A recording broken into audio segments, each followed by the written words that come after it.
With the new progression system, everyone is trying to level their favorite characters, their troopers, their heroes, and their ships. Today, we'll talk about the fastest way to level your troopers and the cards to use to do it.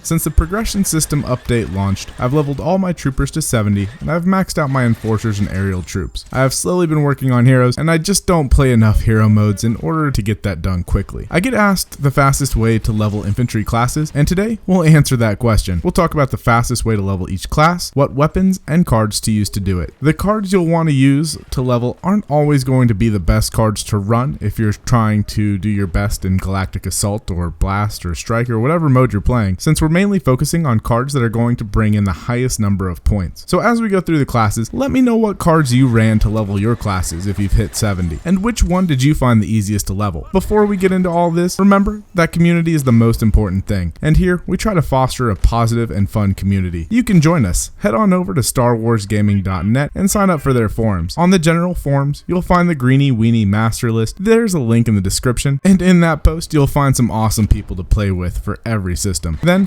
check out the rest of the site. They have info on everything you could imagine and post up-to-date news and information. They're truly a great resource for the Battlefront and Battlefront 2 community. The best game mode to level all your troopers and infantry reinforcements in is the smaller game modes like Strike and Blast. This is due to the combat occurring much faster, and there's far less running to get back to the front after a death. There's also no heroes to slow down your point gain, and if you're working on leveling an enforcer or an aerial troop, you also can get them sooner since they generally cost less points in Blast than they do for Galactic Assault, and since they're the heroes for those game modes, you'll be the strongest thing on the battlefield. Personally, I chose to use Blast when I leveled my troops, since the games are about 10 minutes or so, and I tend to top the leaderboards if I'm not trying to keep up with the stream chat. Each match of Blast is about 11,000 points for me, and for the later levels, which is about 14,000 points to level, I would usually level about every other match. There would be some matches where I'd gain 1 level per match, especially when playing the heavy or officer, but not so much on the specialist and assault. Strike is great since there is an objective, and the objective gives you points when you interact with it. These points will count towards the class you're playing at the time, and this is probably the best bet if you have trouble going on those kill streaks in Blast, since you can just focus on the objective play and not have to worry about slaying. The problem with Strike matches is if your team isn't going for the objective and just kind of hanging back,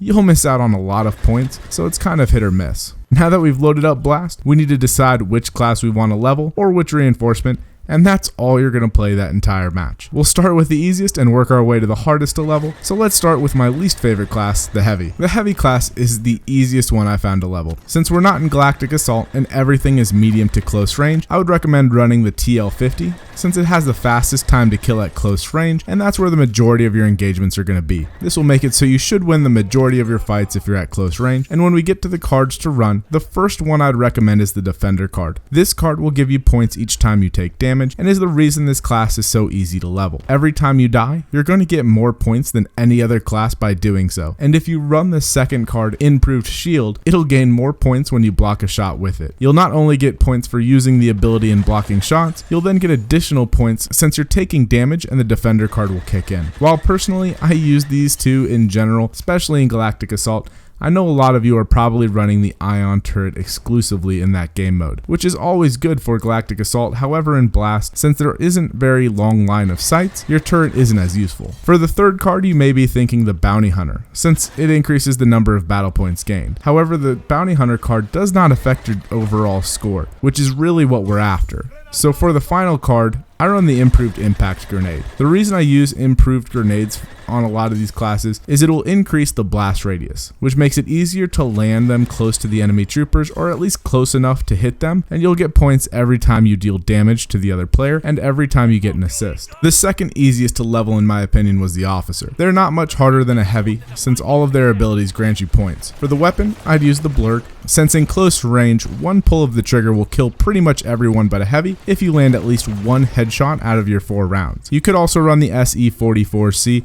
They're both great, and an argument can be made for which one is better than the other, and I think we've had that discussion on other videos. When it comes to cards, you could simply keep your hero farm build, which is Recharge, Battle Command, Officer's Presence, and Bounty Hunter if you really want to, and this will be the best build to run if you're trying to get those Enforcers, since you'll have the most amount of battle points possible, and you'll be able to get Enforcers enforcers and aerial troopers very quickly in the match. However, the best build I found for leveling includes the Blast Battle Command. Since each time a friendly player gets you a kill, you get points while it's active. And if you stick with the group and charge them when they're engaging, you'll get the points for their kills. The second card I run is Officer's Presence. Since you're running near friendlies anyway, you'll get points every time they start to heal up, since they'll be healing sooner due to your card. And the final card I used was Resourcefulness. Resourcefulness will allow you to cast Blast Command and toss your flash grenade more frequently. The reason I didn't use the improved grenade in this one is the flash grenade can be detonated on command, making it the easiest grenade to land a perfect throw on. Third, we have the Assault class. The Assault and Specialist are probably my favorite classes in the game, but they don't bring in the points like the Officer or the Heavy do. For the Assault class, I run the CR2. Since we're in Blast, it has a very fast time to kill at close range and can hold its own at medium range. However, the A280 is also a very popular choice, since its burst can drop players very quickly, and in longer maps like Endor, it's nice to have. In this gameplay, I just hopped into a Blast game and played the Assault. I did not do well when it came to kill to death ratios or anything like that, but I did get points and a lot of them and managed to get first place. The reason being is the scan dart. Each time a teammate kills an enemy that was marked by the scan dart,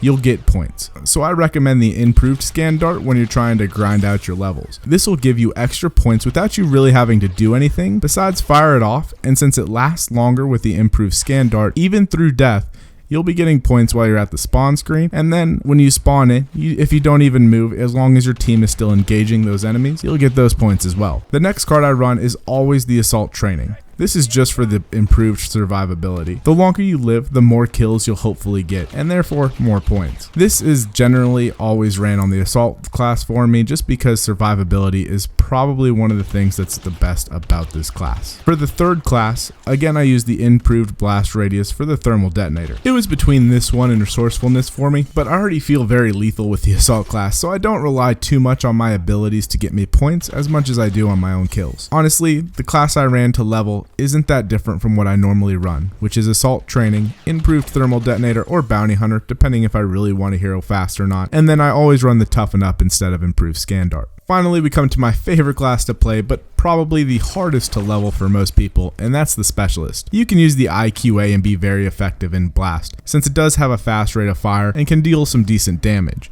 But it's best to run the A280 CFE with burst, and this has the same damage profile as the Assault's A280, but the 3 rounds come out a lot faster. For the Specialist, if you're playing in Blast, you need to run them kind of like you'd run Assault. You need to be a little bit more aggressive, and you also need to remember you've traded 50 health for some additional intel. With this in mind, infiltration is going to be your best friend, and you should use it almost as soon as it comes up. I recommend hardened infiltration. It gives you about a 30% damage reduction while it's active and decreases the cooldown of the infiltration ability, allowing you to use it more often. Once it's active, you'll be able to see where the enemies are throughout the entirety of the map, which will allow you to find flanking routes to get behind them, since you don't want to take people on in a straight on engagement. If you're in a good spot and you just want to camp it, you can also use infiltration just to make sure that no one's coming up behind you or that no one's sitting around a corner from you. Just go ahead, turn it on, take a look at your minimap, see where the enemy is, and then deactivate it manually, so that way you can pull out your A280 and finish off whoever you see. For the second card, I started to run the trip mine in general on Galactic Assault and especially in Blast, and I am shocked at how many people will run into it when it clearly shows the laser. If you get a kill with your trip mine, and I got quite a few when I used it getting this gameplay, you'll get some additional free points and free kills without having to really do any work yourself. The main thing is you just want to make sure that you place it on a wall